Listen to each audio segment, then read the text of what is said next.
sebuah pulau yang dijuluki sebagai Pulau Seribu Pura. Keindahan dan kekayaan alamnya serta beragam seni budayanya menjadi daya tarik tersendiri bagi wisatawan yang berkunjung ke Bali. Pura yang dahulu menjadi tempat persembahyangan kini telah berkembang menjadi objek wisata yang dapat dikunjungi oleh wisatawan. Salah satunya adalah Pura Luhur Pucak Petali yang terdapat di Kabupaten Tabanan. Pura Luhur Pucak Petali berlokasi di Kabupaten Tabanan, tepatnya di Desa Pekraman Jatiluwih, Kecamatan Penebel. Pura Luhur Pucak Petali termasuk ke dalam salah satu cagar budaya yang terdapat di daerah Tabanan. Ditetapkannya Pura Luhur Pucak Petali sebagai cagar budaya tak lepas dari sejarah yang terdapat pada pura tersebut, di mana pada palinggih utama Pura Luhur Pucak Petali dulunya merupakan sebuah gundukan batu berupa punden berundak. Selain itu, jika dilihat dari usianya, pura ini sudah berusia 50 tahun lebih, sehingga kawasan Pura Luhur Pucak Petali akhirnya ditetapkan sebagai salah satu cagar budaya.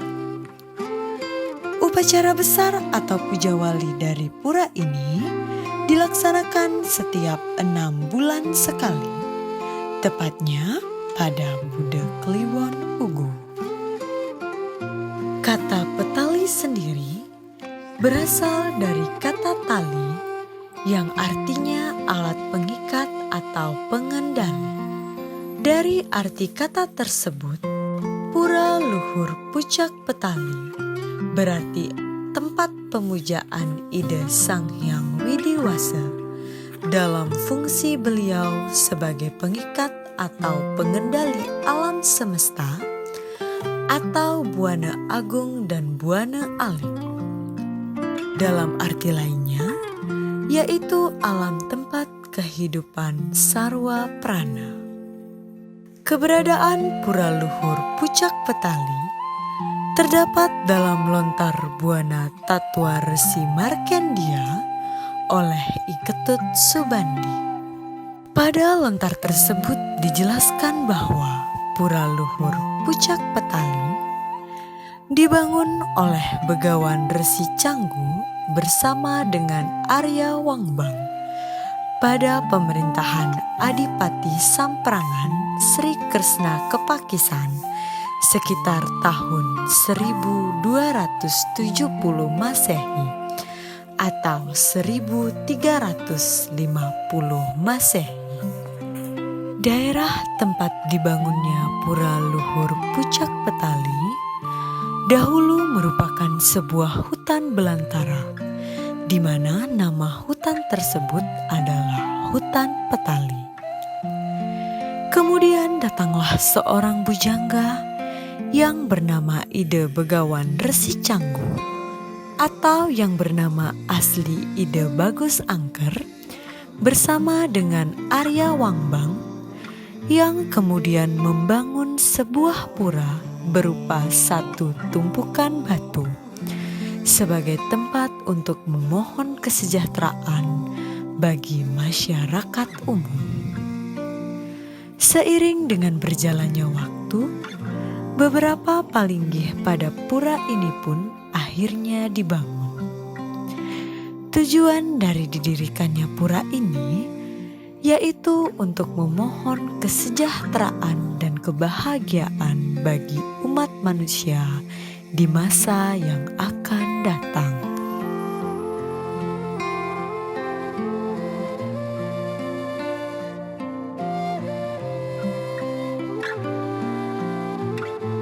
Najar kemeri niki wonten ring Luhur Batu Karu niki dadasna okan ido ring Luhur Batu Karu niki paling dhuwur niki pun gentan nomor kalih iko ring Besi Kalung, nomor 3 riko ring Tamu Aras, nomor 4 ring Muncak Sari.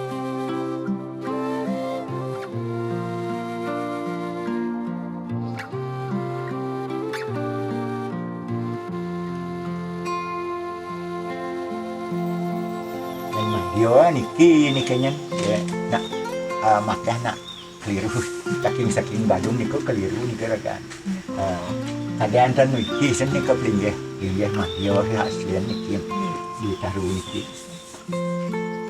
yang saking ulon saking ukur kari ulonan niki sampun bisa padahal sekali niki pun ini kiring jago nih di Perjato nih kan di persimpangan Ratu Nyoman kentan saya di kentan di ukur niki dangnya nih kena patah sejak dawah niki jajar bedogol niki ketiga ini dangnya ten antu kan nih ke kari ini nah apa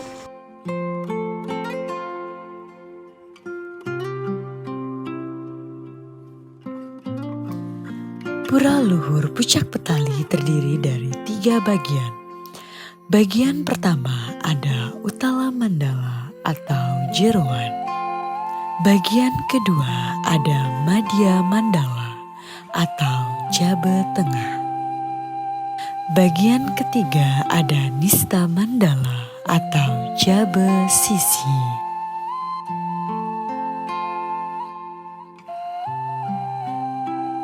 Di Jabe Sisi terdapat sebuah jineng yang digunakan sebagai tempat menyimpan sarin taun.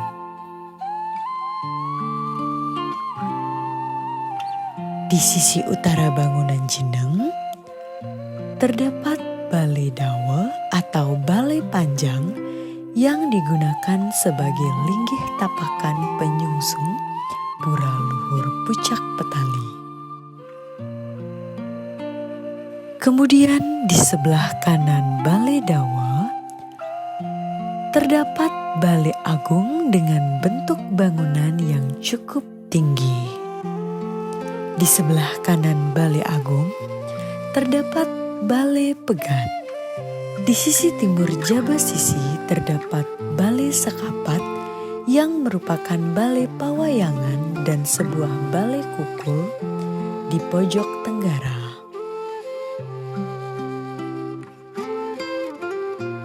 Pura Luhur Pucak Petali memiliki 4 balai gong yang terdiri dari Balai Gong Dwi Biaung, Balai Gong Dwi Jatiluwih, Balai Gong Dwi Pamanis,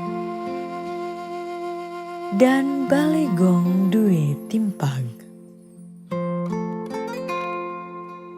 Sebelum memasuki jeroan Pura Luhur Pucak Petali, kita akan melewati Palebahan Ratu Nyoman.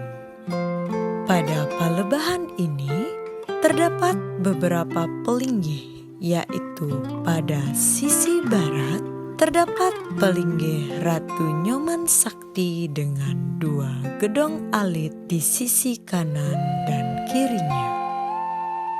Kemudian terdapat sebuah piasan ageng Ratu Nyoman serta sebuah balai sakepat yang digunakan sebagai balai pemujaan untuk pemangku. Pada Palebahan Ratu Nyoman di sisi timur terdapat 2 piasan, yakni piasan Sekar Taji dan piasan Bulakan.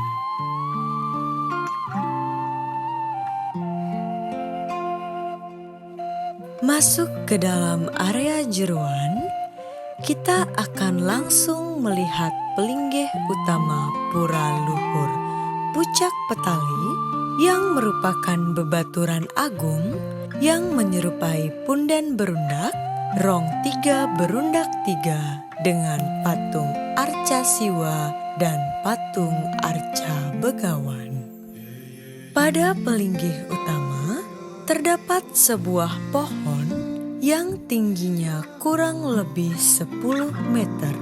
Pohon tersebut dikenal dengan sebutan pohon kresek atau taru kresek. Di sisi barat pelinggih utama terdapat piasan Pesimpangan Taksu Agung, piasan Pesimpangan Rambut Sedana, dan sebuah balai pengraos.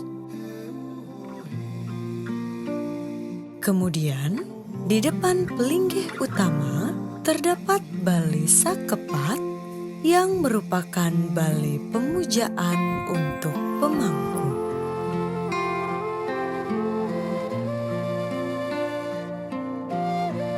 Di sisi timur terdapat Piasan Sakeneng yang merupakan balai akad atau balai linggih. Di sebelah kanan Pelinggih Utama terdapat sebuah gedong simpen Pelinggih Ide Betara Pucak Petali. Kemudian di sebelah kirinya terdapat gedong Krinan Pelinggih Ide Betara Krinan Cokordo Ubung. Dan di sebelah kiri gedong Krinan terdapat sebuah Meru Tumpang Lima sebagai persimpangan Ide Betara Danau Tamblingan.